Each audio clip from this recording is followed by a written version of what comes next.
Is it? Oh. So, you don't buy the butter brown.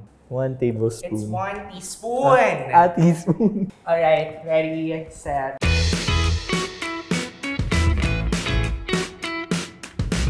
Hey everyone, I'm Idge Mendiola and this is Cooking with Newbies. We have many episodes just like this one, so don't miss any of them by clicking on our subscribe button. So today, we have here a new guest. Hello, I'm JV. I'm a theater actor by profession, and I absolutely have no idea about cooking. Okay, tell us, JV. In a scale of 1 to 10, how is your cooking skills? Is -0. -0! Let's quit. Just kidding, don't worry, because today what we're doing is very easy. Are you ready to find out? Okay. Are you guys ready? Are you ready? We are making brown butter chocolate chip cookies. So we're baking. I Don't know how to bake. So let's start with 2.5 cups of all-purpose flour. Ito. Tama I ba? don't know. It can be go-go. 2.5 cups of... So, have you ever baked before? Ever? No. I think I did once in our THE class. Okay, wait. What you're gonna do is slice it in the middle. Okay. Okay. Then push. So, everything has to be level on top. Kailangan eksakto siya. Kailangan eksakto talaga siya. Because as we mentioned, baking is science. It's bakeology. Palagi ka It's siya the science of baking. Bakeology. level. Okay. And then, our next ingredient is... 1 tablespoon. It's 1 teaspoon. A teaspoon. 1 teaspoon. 1 And then this teaspoon. It says it's a small T usually. There, 1 teaspoon. We're gonna do the same. Measure it also. Okay. So get that, fill it up. So 1 heaping. Because you know what happens if you put extra baking powder? What happens? It will rise. It will be a cake. Okay. And then 1/2 teaspoon baking soda. Half You get teaspoon. another measuring This one? Yes. And then Baking soda. Baking soda will make your pastry tender. It will lalambot siya. So yung cookie natin, hindi naman siya sobrang lambot. It's not the softest cookie. We don't want, I don't know, for cookies, what do you usually prefer? Chewy. Chewy. Saka maraming chocolate chip. Yes, maraming chocolate chip. Perfect. That's what we're making today. Alright, so we want to add salt to give the cookie extra flavor because if you combine sweet and salty, di ba, ang sarap niya. So, the salt will help there. Okay. 1 teaspoon. Salt is 1 teaspoon. Sure, yeah, that's fine. Yeah. Yeah, sarap yan. Okay, so we are done Okay. with this, but we have to mix everything together first so that all the ingredients are evenly distributed. Okay. So we can get a whisk. A A whisk is a tool with a wire.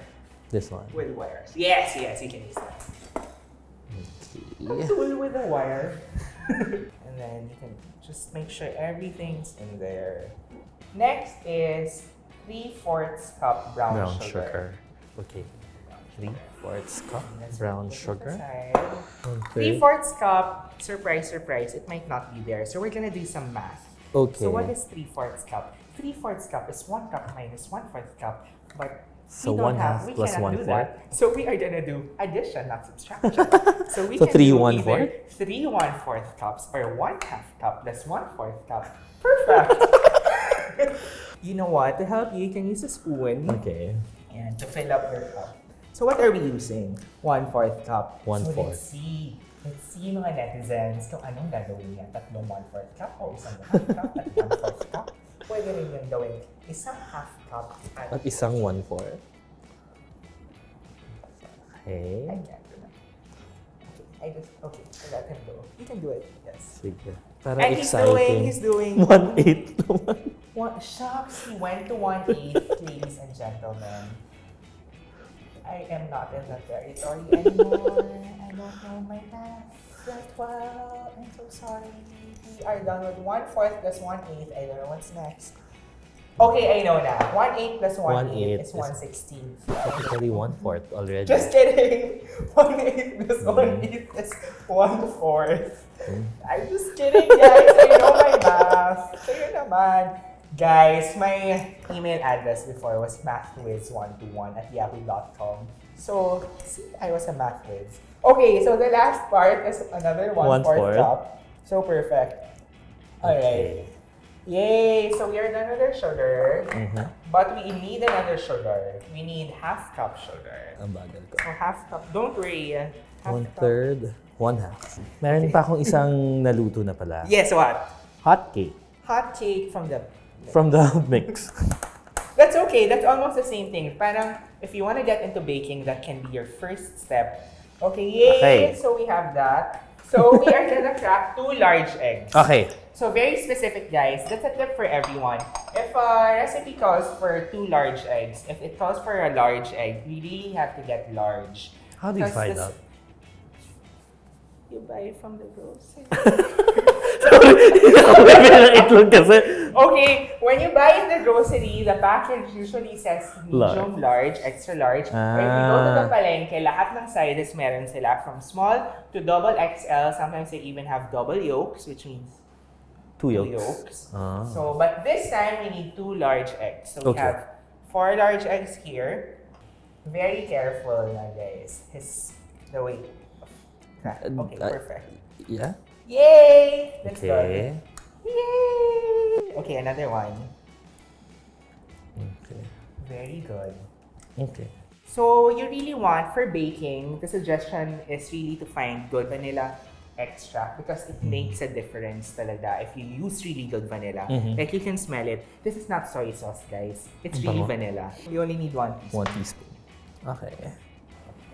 Okay, last one ingredient, guys. The main ingredient. What is a chocolate chip cookie without the cookie? Just kidding. What is a chocolate chip cookie without a chip? Just kidding. What is a chocolate chip cookie without the chocolate chip? Okay, so we will get the chocolate. Okay. Alright, so we have here actually different types of chocolate. Actually, it just calls for 2 cups dark chocolate chips. But you can be versatile if you want. So you can mix it up as long as we have 2 cups. Okay. So But we can have more, no? yeah, you can fill it up all the way. I see already an expert. Okay. And then maybe a half cup of this. So maybe a half cup is like the whole thing. Okay. Tapos, they don't have to be regular pieces. Sarap, guys. Sarap. This cookie is called brown butter chocolate chip cookie. So we need to make the brown butter. Okay. So you don't buy the butter brown. You brown it. We make it brown. This is 1 cup already. Ah, okay. 1 bar. This is 1 cup. 1 bar is It's 1 1 cup. No? I think that's hot Okay enough. na. We can add the butter. We have to keep on moving the butter so it doesn't burn and it doesn't. Ganyan. Napapanood ko to sa right ano away. Yan. You can put it down also. So What if I leave it na? it Maybe might not. burn right away kasi. Ah. So instead of giving us that nutty toasted flavor, it will give us that sunog flavor. Okay. I think anything with butter, masarap talaga. Of course, because fat is flavor. I am Yeah. flavor. So I am too, I guess. JV, parang hindi. Alright, so nagbabubble na yung butter natin. If you can look at our butter, camera, lapit ka. So if you can see, yan o. Yes. So yung fats under there, medyo brown na siya. So we want the rest of the butter to be a little toasted also. So But we can't, increase the no, let's not temperature. increase the heat. The heat. So perfect. This is done, guys. So we can switch off our stove. Okay. And then what we're gonna do, before we move on, we have to let this cool first. So, hey JV, okay, so our butter, our brown butter is cooled. Yay. And we are now ready to put everything together. This is easy now, all the Okay. way. With this? Madali na to. This is our machine for the day. we are using the electric mixer to make our lives easier. So we put the butter and the sugars together. Everything in. Yeah, so everything in. And then here's our brown sugar Brown sugar. and the white sugar. Tumitigas yung sugar no, after a while. The brown sugar kasi is moist, Okay. usually. So meron siyang water, liquid content na it compacts everything together. Okay. How do you put So it inside? you can do it. Ayan. You just press the lever there, put it down, and Okay. then you will mix everything together. More pa. Or, Oh.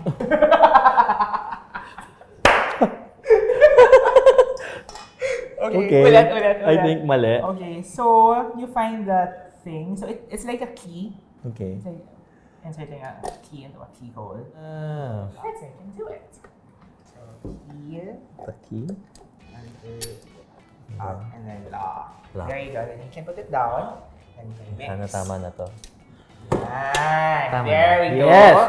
Okay, so we can put it at the low level muna tayo So, for starting. 1. So 1 muna. Oh my God! Okay. Okay, so 1 muna, 1. So you'll see. So ayan na siya. You wanna put it, you wanna make it a little bit faster if you want. Around 4? You want? Sige. Or if you want 10, pwede rin. Yan. Tama sabi. There you go. There. You will see, so nagko-combine na siya. We just want everything incorporated together. Especially when you're making cookies. Mhm. We don't want to overmix. Okay. Ayaw natin na parang sobrang mix siya kasi may tendency na titigas yung product if you overmix it. So I think it is okay. You can keep it mixing, but we have to lower the speed. Lower, Make it like, 1. make it 1. And then, you can add the Okay. eggs. Slowly. 1 at a time. 1 at a time. 1 at a time, but 2 in a bowl. So, Okay, 1. okay, there we go. Perfect. Woohoo! 1. So yeah, let's wait for it to mix a bit. Yeah, pwede yan na. Alright! Okay. Eggs are in. Thank you. So, last liquid ingredient is the vanilla. Mm-hmm. So, di ba, kaya rin yan Kaya with naman. the hand. So, you can do it, even without this, you can do it yourself at home. But this is a trusty tool. It's also a very good investment. So, I think it's very good because you can see, no, it's creamy already. Yeah. So, again, in here, we have our flour, Uh-huh. baking soda, baking powder, salt. Alright, see, we have a dough. You have a We have dough. a dough. Okay. There we go. And then scrape it na lang to sayang, di ba? Yes. You know what? Other people, they try this already. You can do that. He tasted it. Ano lasa? Sarap. Masarap. Huwag mo ubusin. Galing ko. Just wait na wait. Pero, di ba may egg siya? Sorry, question May ako, egg siya. May egg May siya, egg siya. no? That's why it's not so safe. Put it on. Use this hand. Perfect. Para nalasahan niyo yung kamay ko. So fold gently until it's all incorporated. God, ang dami niya. Ang daming chocolate, guys. Guys, it's a chocolate with With dough. cookie, topped with cookie. Pakita natin, G. Yeah. Camera, come camera. See? Look, camera. You know what? It's okay. So we'll keep this in the fridge for mga 30 minutes to 1 hour. Kasi we want everything to settle. If we bake right this moment, without refrigerating it, ang tendency niya May tendency magka-flatten. siyang flatten, so magiging ganun lang siya. But, here's a trick. Okay. Before we let it rest, it's nice to scoop it already. Ah, okay. Para, kasi titigas siya, di ba? Mahihirapan ka mag-scoop later. Mhm. So, scoop natin syempre into balls. Okay. Para, pag-bake, Diretso bake diretso na. na. So, this is our first. So, you can just bake. Yan. And then just put it there. Ah, perfect. So, It's easier, no? therapeutic. Therapeutic. Baking, guys, is also very therapeutic. And it gives you peace, it gives you calm. See? So, but JV, are you enjoying so far? Yes. Are you learning? I'm learning a lot. Question ako, di ba yung may mga ice cream flavors na cookie dough? Yes. So, does that mean it has the same? But usually, they don't have egg. Which Okay. means, because if you do the same recipe, but don't add the egg, it's edible eh. Okay. Pwede mo siya papakainin. Okay. Alright guys, we've prepared all of them into balls and it's time to put this in the fridge to let it rest. Okay. Since our dough is in the fridge resting, so we can leave it there about 3 hours or 1 hour. At least ganon. Or if you wanna keep it there for a longer time, pwede din naman. If you wanna bake it tomorrow, pwede din Okay. naman. But today, since gusto natin siyang kainin, mga 30 minutes siguro. We'll wait for 30 minutes. So we have 30 minutes. Okay. What will we do in 30 minutes? Bakit labis kita? So our stove is in Celsius. So 350 degrees F. We need C. So F to C. That's around 175 to 180. So Okay. parang we just turn this To to 180. 180. Oh, yeah. And we just turn this knob to the This one? one with the logo that has heat on top and sa bottom. Which Okay. means our cookies will be baked with heat on top and sa bottom. Okay, it's medyo solid na, no? So I think they're ready. Yeah, so medyo space them out. Maybe 1, 2, 3. 1, 2. Eto na naman tayo sa math, guys. 1/8 plus 1/8 equals One. not 1/16. It's 1/4. Guys, again, my email address before mathwiz121@yahoo.com. Camera, are you ready? Camera, are you ready? Camera, are you ready? Hindi kayo pupunta dito. Put it in. Okay. And let us wait. Yeah. Guys, now, we wait. I'm proud of Guys, this. Ready? Palakpakan. In 3, 2, 1. JV made cookie. First time in his life na Yeah. watching ng cookies. Okay. Pwede dito. Yes, and then, Okay. let's let it cool on the wire rack completely. Ba't ang ginagawa? Guys, these are his babies. Oops. Wait lang. Sorry. Ay. Guys, if you wanna see it, ito naman yung sa akin. Sorry, kinamay ko na. My cookie. This is not burnt, guys. Not burnt. That's chocolate. That's chocolate. Di ba yung mga chef So, meron silang... Ay guys, gusto niya pa i-level up yung plating niya. Plating? Asan yung camera mo? JV? Yes! Cheers! Cheers! Okay, camera sa kanya. Dito ako sa tabi. What do you think? Sarap? Is this acting? Is this acting? No acting required? No acting? Sarap siya. Okay. Are you proud of yourself? Yes! Sobra. Gagawin mo ba ito ulit? Kung may ganitong kitchen. Gagawin ko siya. You're welcome to come back anytime. Well, oo, kahit sa... Kasi sobrang dali niya, tapos sinuruan niyo pa ako to manual mix it. So, Correct. it's easier. Congratulations, JV. I'm so proud of you. You made not just any type of chocolate chip cookie, may brown butter. Brown butter. And di ba lasang-lasa, may pagka-nuttiness, may Mm-mm. pagka-toasty, yung flavor ng cookie na nasa teeth ko. That's it, guys. Thank you, JV. Thank you. Thank you, everyone, for watching. And if you want to see and cook more easy recipes like this one, visit yummy.ph or hit the subscribe button on YouTube to find our best recipes online. So, see you next time. Bye!